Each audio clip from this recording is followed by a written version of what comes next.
That's going to get addictive, that is. That's going to get addictive. Hello there, and in this video you join me back in the new project car, this Petrol 2.5T Volvo XC90. And today we're going to go on a little bit of a shakedown drive. So I've not had this car very long. I did go and put a full tank of fuel in it last night just so that we could do this. We're not actually going very far, to be perfectly honest with you. So that's what we're going to do, and it'll also give you a chance to see on camera how it drives. Assuming of course it starts. Let's turn radio 2 off so we don't get a copyright strike. Seems all right. It's such a difference compared to, I got so used to the diesel being dug, dug, dug, dug, dug, dug, dug, dug, dug, dug, dug, dug, dug. And this is a completely different world by comparison. We'll navigate past this very broken, God, to do something about that. Yeah. I can see the things beginning to rack up on this already. It's just the card manoeuvre. Right, okay, I think we're good. Let's head off. The one thing I can tell you instantly is I'm having to readjust how I deal with throttle in this. Yeah, the diesel took a lot of prodding to get moving, whereas this takes very little. The brakes are still feeling, marginal's not the right word, that's unfair. They had a lot of surface rust on them because the car had stood for so long. The fronts have cleaned up okay, the rears, I mean it's past all the efficiency requirements for the MOT, but the rears are still looking quite dirty, they've not cleaned up very much, so I think I am going to maybe strip those at some point, see if I can do anything with them. It's like not much initial, and then you do get a good bite. Right, we're coming up to where you probably will hear more notably the first problem, which is we've got some noise.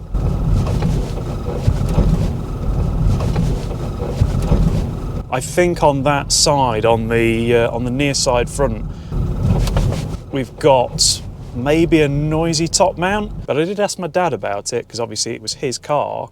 And apparently it's been making that noise for nearly 2 years. So I'm hoping it's not going to cause me any immediate problems.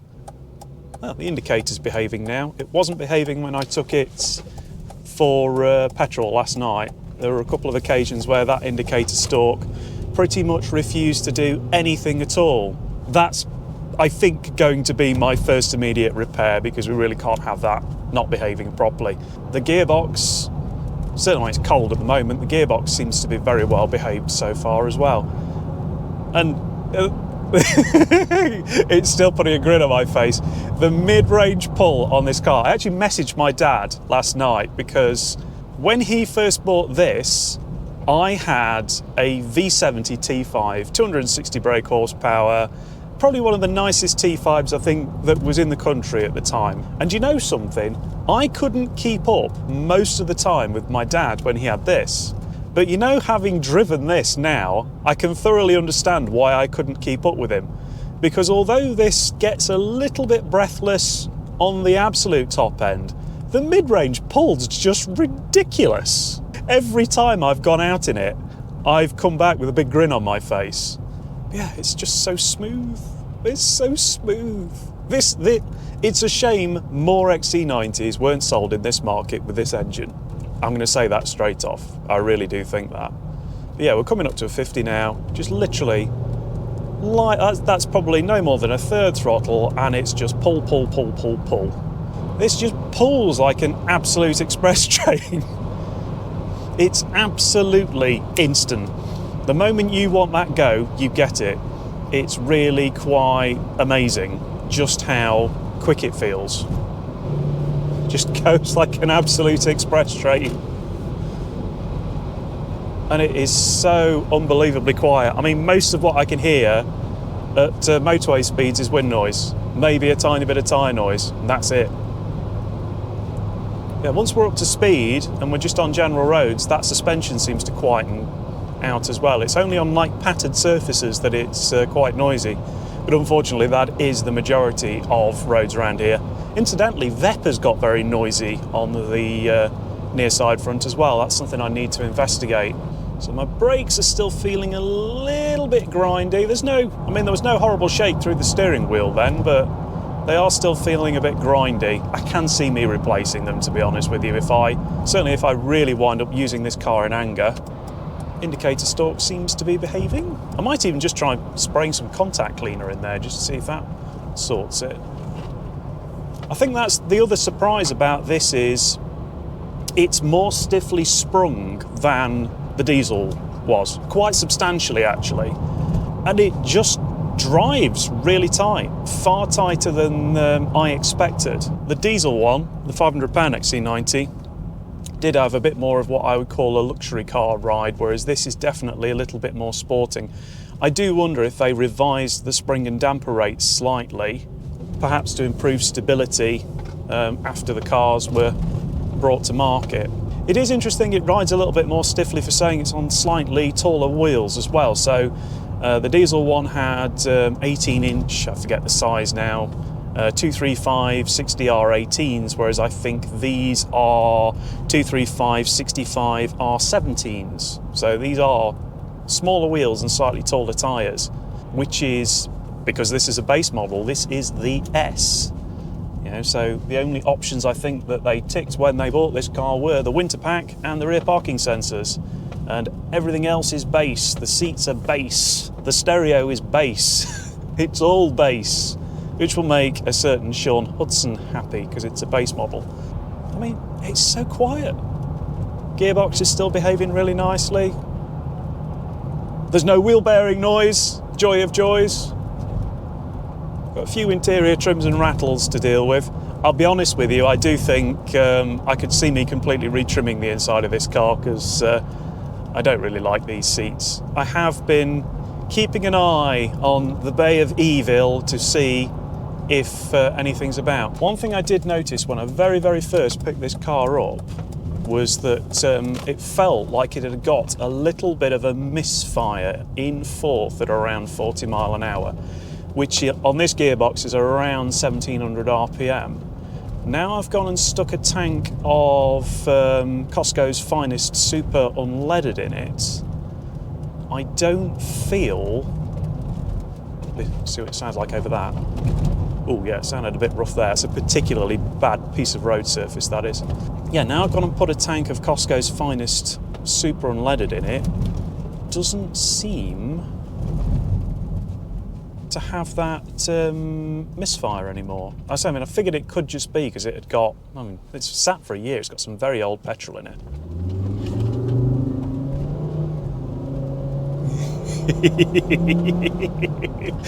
That's going to get addictive, that is. That's going to get addictive. that's going to get addictive.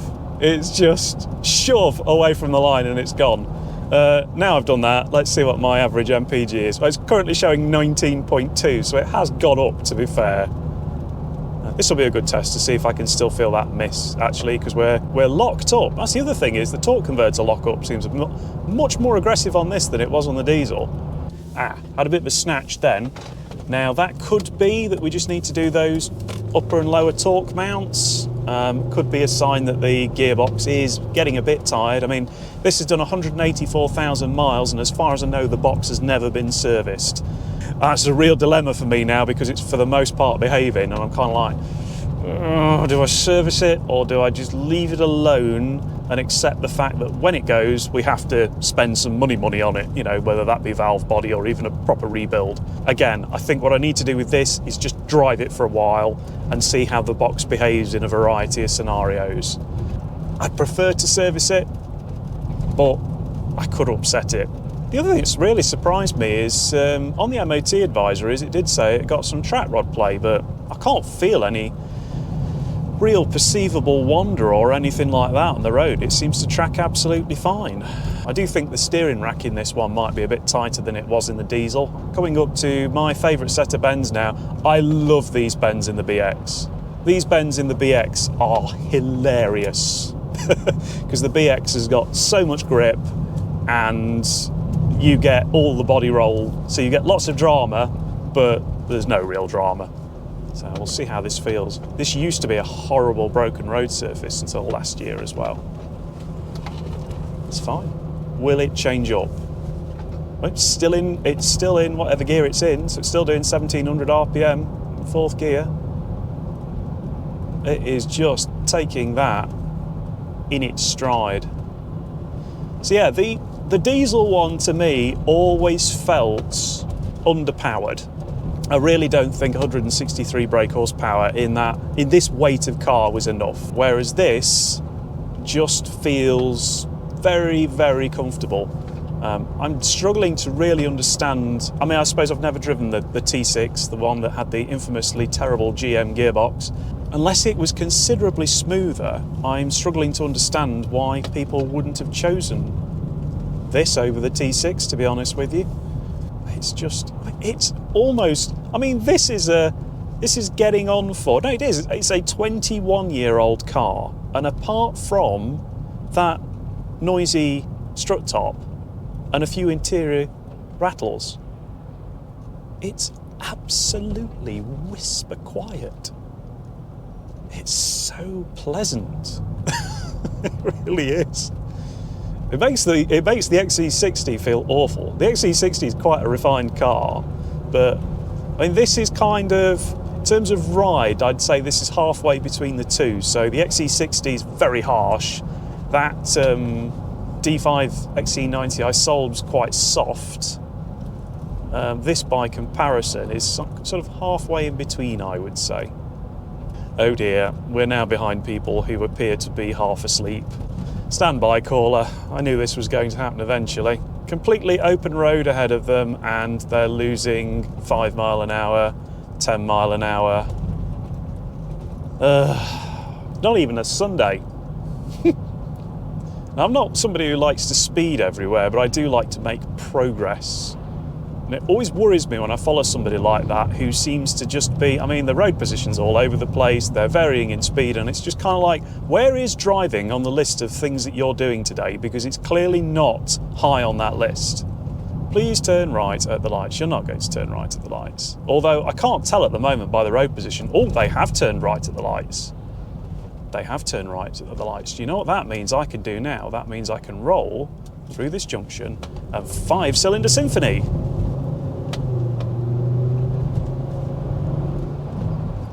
The only downside is 5-cylinder Symphony is over a bit quicker in this than it is in the diesel. So we got to this 50 along that road, and we got to 50 very quickly. Very, very quickly. But this is, yeah, I mean, I'm really not finding too much else to report, to be honest with you. We've got that suspension noise that we need to deal with. I've tested a few other things. Rear wiper is intermittent, so I'm going to have to try and do something about that. But yeah, other than that, I say there's that little bit of transmission snatch which does concern me a little bit, but I think we just need to see what it does. When I first booted it after it had stood for a while, there was a little bit of a haze behind it, but it doesn't seem to be doing that now, and it was absolutely fine on emissions, so I don't think we've got anything to worry about there. One thing I am going to have to think about with this is tyres. Everything I've had previously has had all seasons on it. This is currently running on some Pirelli Scorpion Verdes, I think. They are actually marked VOL, so I think that means they are manufacturer Volvo tyres, so probably what would have been recommended for one of these at the time. But I do like, you know, my Michelin Cross Climate / Goodyear Vector 4-season Gen 3s, so I think, particularly as I know the rears do need to be changed at some point in the not too distant future, I will probably look at doing those. But again, for now, because everything's legal, I want to put some miles on it and just make sure that everything's okay. One other thing to mention that will definitely need to be sorted out is I need to sort the cam belt out, because the cam belt was last changed when my dad bought it, which I think was in 2016, 2017. So yeah, it's due, certainly in terms of age. So we will get that done. That was probably the last time it had a fuel filter as well, I think, thinking about it. So that probably wants sorting out as well. So yeah, we've got a 10-year-old cam belt and a 10-year-old fuel filter that are going to want attention. It's ready for a service, I already know that. I'm going to test the PCV, but maybe not jump on that straight away. I'm not sure, I need to do a bit of reading on this. Dad did say to me that the fuel consumption in this has got progressively worse over time, and I do wonder whether the PCV impacts fuel consumption, so I might have to have a look at that. I mean, the computer's giving me some very optimistic numbers at the moment, which I don't believe for a fraction of a second.